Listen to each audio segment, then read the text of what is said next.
तुम्हाला पूर्व सूचना दिली होती ना, पूर्व सूचना दिली होती. काय राहिलं बाजू घेऊन तुम्ही त्यांचे खंडित बा होते खंडित एक नाही 3:30 वाजता 2 वाजता पाहून राहिले. मला होतं रजिस्टर फोन करतो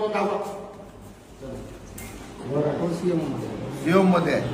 मग आता 14 पासून काहीच नाही लिहिलं, 14 पासून काही नाही लिहिलं. मॅडम हे आता कसं आहे, सुट्टी म्हणजे गायब व्हायचं आणि मग सह्या मारून द्यायचे, प्रेझेंट टाकायची, निर्णय पगार खायचा अर्धा.